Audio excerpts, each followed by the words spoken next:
విద్యార్థులకు నాణ్యమైన ఉన్నత విద్యను అందించడానికి ప్రభుత్వం టాప్ క్లాస్ స్కాలర్షిప్ పథకానికి కొత్త మార్గదర్శకాలను ప్రకటించింది. ఈ పథకం ద్వారా విద్యార్థులు పూర్తి ట్యూషన్ ఫీజులు ప్రభుత్వం భరిస్తుంది. అదనంగా అవసరమైన విద్యా భత్యం కూడా అందుతుంది. ఐఐటి, ఐఐఎం, ఐఎమ్స్, ఎన్ఐటీలు, జాతీయ న్యాయ విశ్వవిద్యాలయాలు, నిఫ్ట్, ఎన్ఐడి, ఐహెచ్ఎం వంటి ప్రముఖ సంస్థల్లో ప్రవేశం పొందిన ఎస్సీ విద్యార్థులు వారి కుటుంబ వార్షిక ఆదాయం 8 లక్షల లోపు ఉంటే స్కాలర్షిప్కు అర్హులవుతారు. కొత్త నిబంధనల ప్రకారం ప్రభుత్వం డీబీటీ ద్వారా ట్యూషన్ ఫీజులు వాపసు చేయలేని ఇతర ఛార్జీలను నేరుగా విద్యార్థుల ఖాతాల్లో జమ చేస్తుంది. ప్రైవేట్ కళాశాలల కోసం వార్షిక గరిష్ట పరిమితి 2 లక్షలు. చదువుకు అవసరమైన ఖర్చుల వంటి పుస్తకాలు, ల్యాప్టాప్, హాస్టల్ మొదలైన వాటిని దృష్టిలో పెట్టుకుని మొదటి సంవత్సరంలో 86,000, తర్వాత ప్రతి సంవత్సరంలో 41,000 భత్యం ఇవ్వబడుతుంది. ఈ పథకం పొందుతున్న విద్యార్థులు ఇతర ప్రభుత్వ స్కాలర్షిప్లను సమాంతరంగా తీసుకోకూడదు. ఒకే కుటుంబం నుండి 2 కంటే ఎక్కువ మంది ఈ పథకం ప్రయోజనం పొందడానికి అనుమతి లేదు.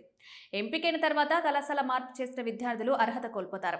2021-22 నుంచి 25-26 వరకు మొత్తం 21,500 స్లాట్లలో పరిమితిలో 24-25 సంవత్సరానికి 4,400 స్కాలర్షిప్లు కేటాయించారు. 2024-25 విద్యా సంవత్సరానికి ఆర్థిక సహాయాన్ని విస్తరించడమే కాదు, సంస్థల బాధ్యతలను మరింత కట్టుదిట్టం చేయడానికి సామాజిక న్యాయం, సాధికారత మంత్రిత్వ శాఖ ఈ సవరించిన మార్గదర్శకాలను విడుదల చేసింది.